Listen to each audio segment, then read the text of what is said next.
बहुत समय पहले जापान के एक बर्फीले पहाड़ी गांव में एक युवक रहता था जिसका नाम मीनोकिची था।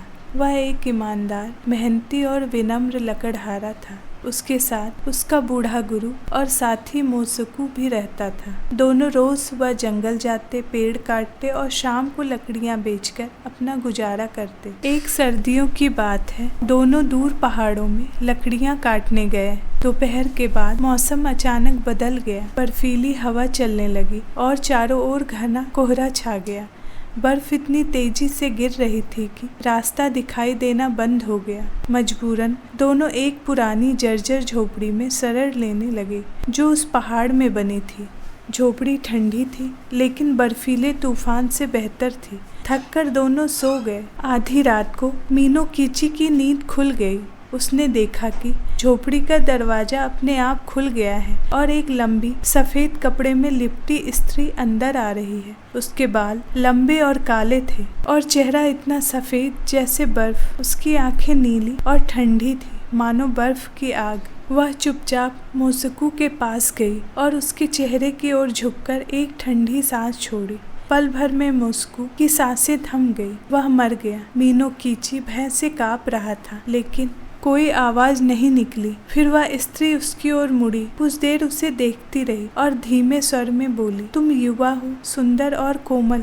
मैं तुम्हें अभी नहीं मारूंगी, लेकिन सुनो, अगर तुम कभी किसी से इस रात की बात कहोगे तो मैं तुम्हें वहीं मार डालूंगी, याद रखना। इतना कहकर वह एक ठंडी हवा की तरह गायब हो गई। अगली सुबह मौसम साफ हो चुका था। मीनोकिची अकेला घर लौटा। मोसुकु का अंतिम संस्कार किया गया लेकिन उसने किसी से कुछ नहीं कहा। समय बीतता गया। कुछ सालों बाद मीनोकिची की मुलाकात एक सुंदर युवती से हुई जिसका नाम यूकी था। वह बहुत कोमल स्वभाव की थी और उसकी त्वचा बिल्कुल बर्फ जैसी सफेद थी। दोनों में प्रेम हुआ और शादी हो गई। विवाह के बाद यूकी ने घर को आनंद में बना दिया। कुछ वर्षों में उनके कई बच्चे हुए और जीवन खुशहाल चलता रहा। लेकिन एक सर्द रात को जब बाहर बर्फ गिर रही थी, मीनोकिची को वह पुरानी घटना याद आ गई। वह फायर प्लेस के पास बैठा था और बोला, यूकी, तुम्हें पता है, जब मैं जवान था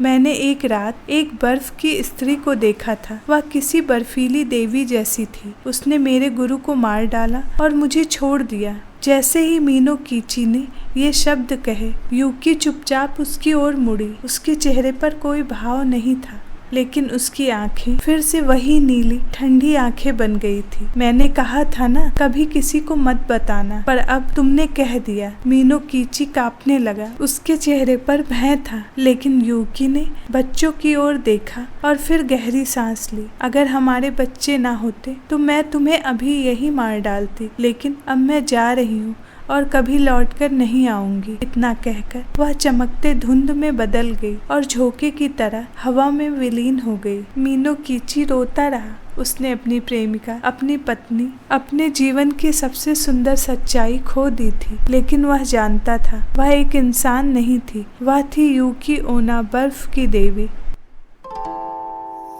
बहुत समय पहले जापान के एक छोटे से गांव में एक निर्धन किंतु दयालु युवक रहता था। उसका नाम योशियो था। एक दिन जब वह जंगल से लौट रहा था तो उसने एक बगुले को फंसा हुआ पाया। उसके पंख एक शिकारी के जाल में उलझे हुए थे। योशियो को उस पर दया आ गई और उसने बहुत सावधानी से बगुले को जाल से मुक्त कर दिया। बगुला उसे नम आंखों से देखता रहा और उड़ गया। अगली रात जब बाहर बर्फ गिर रही थी और हवा बहुत ठंडी चल रही थी तो दरवाजे पर दस्तक हुई। योशियो ने दरवाजा खोला तो सामने एक सुंदर युवती खड़ी थी। उसने कहा कि वह रास्ता भटक गई है और ठंड में ठहरने की जगह ढूंढ रही है। योशियो ने उसे अपने घर में शरण दी। धीरे धीरे दोनों में प्रेम हो गया और वे विवाह कर बैठे। युवती बहुत बुद्धिमान और परिश्रमी थी। एक दिन उसने योशियो से कहा, क्या तुम मेरे लिए एक करघा ला सकते हो? मैं रेशमी कपड़े बुनना चाहती हूँ, लेकिन ध्यान रहे जब मैं बुनाई कर रही हूँ तब तुम मेरे कमरे में झांकना मत। योशियो ने वादा किया। अगले ही दिन वह एक करघा ले आया।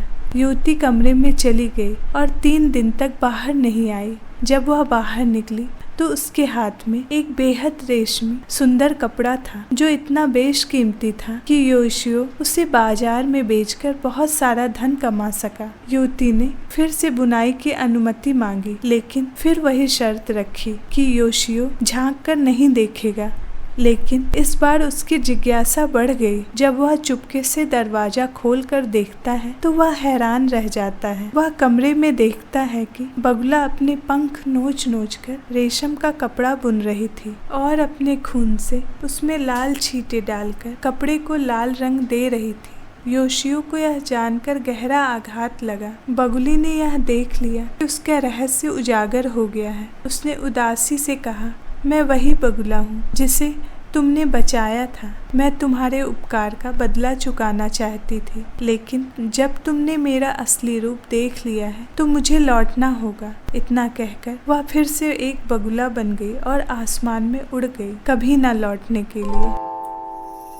बहुत समय पहले जापान में एक युवक रहता था जिसका नाम था उराशिमा तारो। वह एक दयालु और ईमानदार मछुआरा था। एक दिन समुद्र तट पर उसने कुछ बच्चों को एक छोटे कछुए को तंग करते हुए देखा। उराशिमा ने बच्चों को रोका और कछुए को बचाकर वापस समुद्र में छोड़ दिया। अगले दिन वही कछुआ वापस आया और बोला, तुमने मेरी जान बचाई, इसीलिए मैं तुम्हें रयुगु महल ले चलूंगा, समुद्र की रानी का घर। कछुआ उराशिमा को अपनी पीठ पर बैठाकर गहरे समुद्र के नीचे ले गया। वहाँ का दृश्य स्वर्ग जैसा था। रंग बिरंगी मछलियाँ, चमकते मोती और एक सुंदर महल। रानी ओतोहिमे ने उराशिमा का स्वागत किया और कई दिन खुशी से बीते। पर कुछ समय बाद उराशिमा को अपने माता पिता की याद आई और उसने लौटने की इच्छा जताई। जाते समय रानी ने उसे एक सुंदर डिब्बा दिया जिसे तमते बाको कहते थे और चेताया, इसे कभी मत खोलना। जब उराशिमा वापस जमीन पर आया तो सब कुछ बदल चुका था। उसके गांव के लोग, उसका घर, सब गायब हो चुके थे। जब उसने किसी बुजुर्ग से पूछा तो पता चला कि वह 100 साल पहले खो गया था। हैरान और दुखी होकर उसने तमते बाको बॉक्स को खोल दिया। जैसे ही उसने उसे खोला, सफेद धुआं निकला और वह एक बूढ़े आदमी में बदल गया। वह 100 साल की उम्र में पहुंच गया था। यह कहानी हमें सिखाती है कि समय अमूल्य है और कुछ रहस्य हमेशा रहस्य बने रहना ही बेहतर होता है। बहुत समय पहले जापान के एक गांव में हिरोशी नाम का एक युवा लड़का रहता था। वह सीधा साधा, मेहनती और दयालु था। वह अक्सर जंगल में जड़ी बूटियां इकट्ठा करता और बीमार लोगों की सेवा करता। एक दिन वह एक नदी के किनारे बैठा था। तभी उसने देखा कि एक सफेद सांप एक शिकारी के जाल में फंसी हुई है। हिरोशी ने बिना डरे उसे आजाद कर दिया। नागिन ने इंसानी भाषा में कहा, तुमने मेरी जान बचाई, मैं इसका ऋण चुकाऊंगी, और वह नदी में गायब हो गई। कुछ दिनों बाद गांव में एक सुंदर और रहस्यमय लड़की आई जिसका नाम था यूकी।